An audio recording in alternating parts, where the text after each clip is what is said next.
This program is brought to you by Emory University.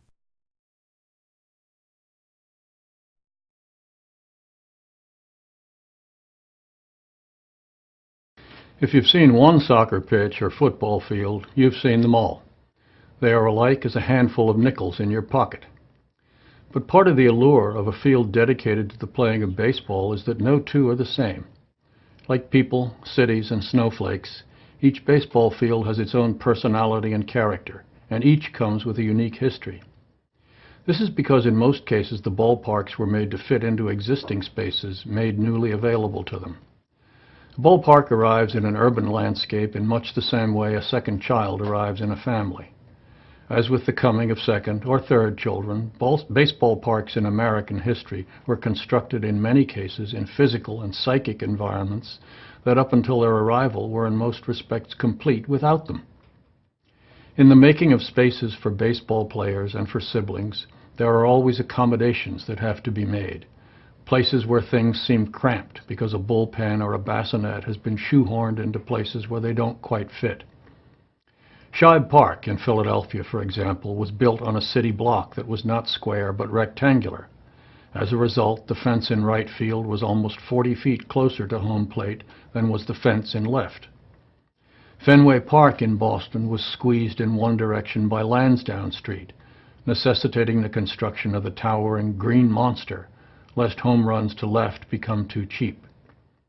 The same was true of right field in Cleveland's League Field, where a 40-foot wall was erected only 290 feet from home plate. And everybody knows the story of how Yankees owner Jacob Ruppert wanted a short right field in Yankee Stadium to accommodate a new player he had just acquired from Boston named George Herman Ruth. The story of Philadelphia's Shibe Park, built in 1909, torn down in 1976, is another of those stories about baseball, which is also a story about America. And like many of those stories, it consists of parts that are venal and others which are endearing, even magic. Baseball has always had something about it that no human failings, nor even corporate greed, could destroy. In his history of Shibe Park in Philadelphia, To Everything a Season, Bruce Kucklick describes a trip to a ball game in Shibe Park about 1950. These are his words. The first sight of the park stuck in memory forever, just as it had for preceding generations. Youngsters felt the great size of the stadium in comparison to the new row houses around it. If they were outside the park early, the crack of the bat during practice was a thrilling sound. Inside, they remembered the push and noise of the crowd.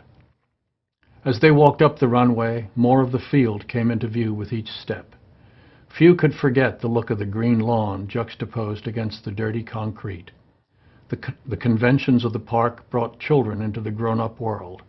A set of rituals began the game.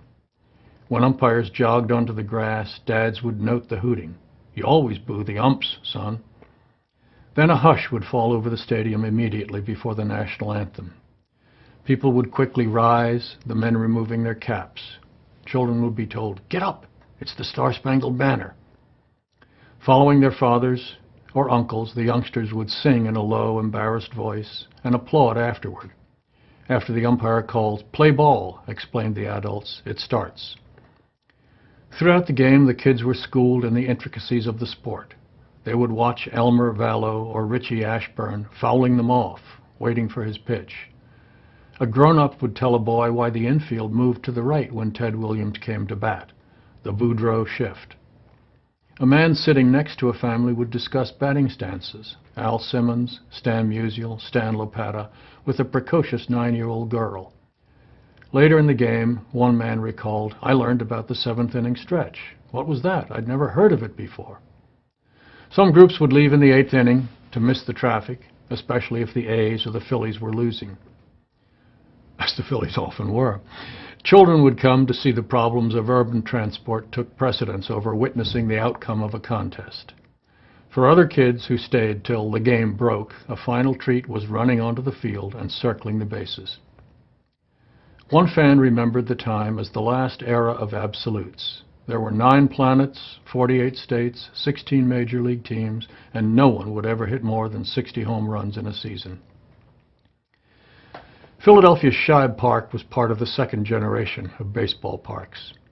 The first generation had been constructed of wood and were too small to accommodate very large numbers of spectators.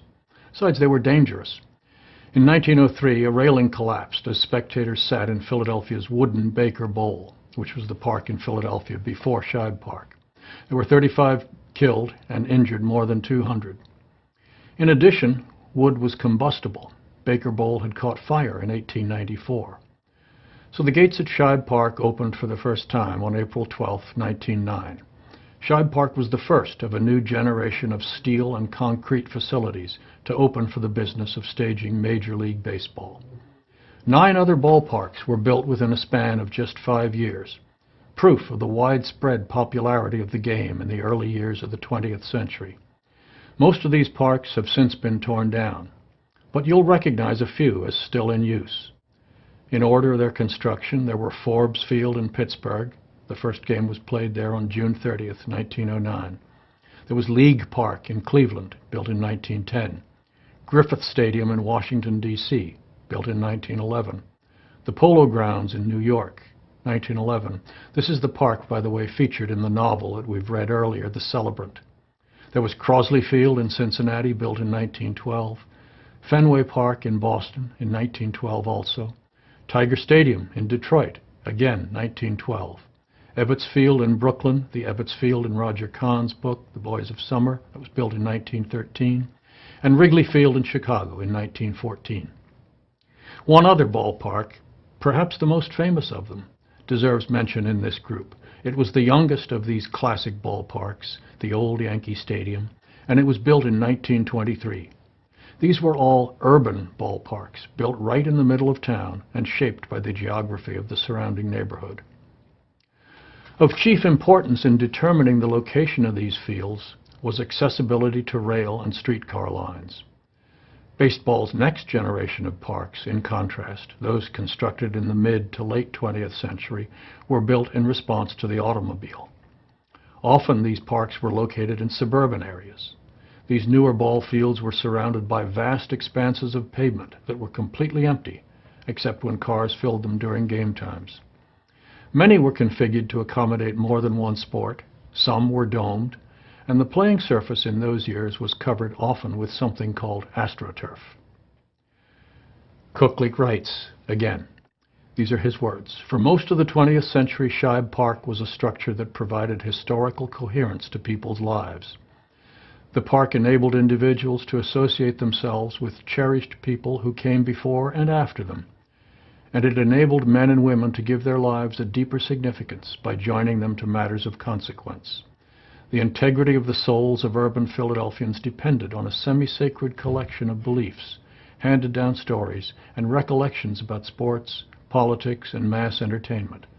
Shibe Park was home to these activities." Last, Cooklick mentions the last days of Shibe Park.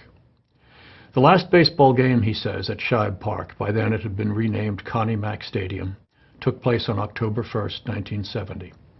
Festivals were planned after the game, including eulogies, giveaways, the transfer of home plate by helicopter to the Phillies' new home, then Veterans Stadium, and an auction of parts of the stadium: chairs, bases, uniforms. Instead of an auction, there was a riot. "A destructive rampage," wrote Kulik, "on the part of those who attended. Some people even brought their own tools. From early on in the game, there were sounds of hammering and the splintering of wood, and it wasn't just bats, it was seats. Distinguished-looking men and women joined youngsters in chopping out anything they could move. As the game ended, the crowd ripped up whatever it could, including souvenir sod. Patrons were not able to dislodge home plate. The helicopter left without that prize, hovering for an hour, futilely. The customers did cart off urinals, pieces of the bullpen, and turnstiles. In the melee, 35 people had their heads bashed with souvenir slats of wood." What do you think happened, and why? The preceding program is copyrighted by Emory University.